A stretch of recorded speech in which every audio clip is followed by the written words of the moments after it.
포항 가짜 수산업자 사기 사건은 검찰, 조선일보, 국민의힘 카르텔로 비화되고 있습니다.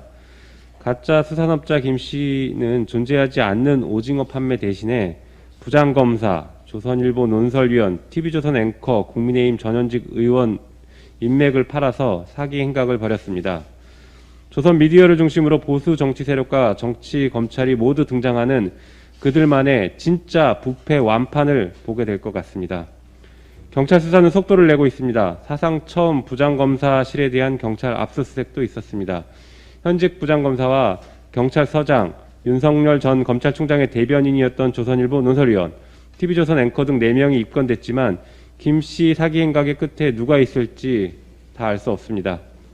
이들을 연결해준 국민의힘 소속 유력 정치인들은 속속 드러나고 있습니다. 김무성 전 의원, 주호영 의원은 김 씨 인맥의 중간다리 역할을 했습니다. 포항이 지역구인 김정재 의원과 홍준표 전 대표 등도 경찰 수사를 앞두고 김 씨를 만났던 사실을 고백하고 있습니다. 김무성 전 의원과 주호영 의원은 아직 참고인 신분이지만 언제든 피의자 신분으로 전환될 수 있을 것 같습니다. 국민의힘 소속 유력 정치인들의 유착 의혹을 넘어 국민의힘이 모셔오려고 하는 대통령 후보 윤석열의 측근의 입건까지 되었습니다. 여기에서 그치지 않고 이준석 대표는 공정과 능력주의를 강조하면서 정작 본인의 군복무 특혜 시비에 명쾌한 답을 내놓지 못하고 있고 수사를 받는 상황이 되었습니다. 국민의힘이 부패하고 불공정한 세력이라는 의구심이 점점 현실로 드러나고 있는 것 같습니다. 상황이 이처럼 다급해지자 국민의힘은 또다시 아니면 말고식으로 터무니없는 의혹을 제기하고 있습니다. 국민의힘은 김재원 최고위원이 2018년 신년 특별사면에 김 씨가 포함된 데 대해 청와대 민정수석실을 확인해 봐야 한다라는 주장을 하고 있습니다. 그러나 당시 김 씨는 현재 지금 재판 중인 116억 원 상당의 특경법 위반 혐의가 아니라 1억 5천만 원 상당의 일반 사기죄로 구속된 상태라 사면 기준에 부합했습니다. 2018년 법무부는 살인, 강도, 조직폭력, 성폭력 범죄, 뇌물수수 등을 제외 범죄에 해당하지 않는 일반 형사범 6,396명을 특별 사면한다고 발표했고, 이 가운데 형기의 3분의 2 이상을 복역한 831명은 남은 형의 집행을 면제해줬습니다.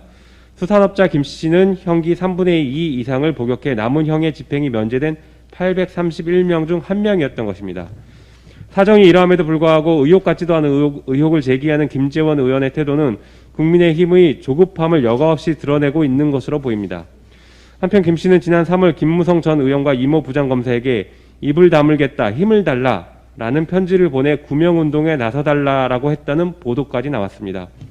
국민의힘은 무책임한 정치 공세에 나설 때가 아니라 자당의 전현직 국회의원을 대상으로 한 금품 로비 의혹부터 해명해야 합니다.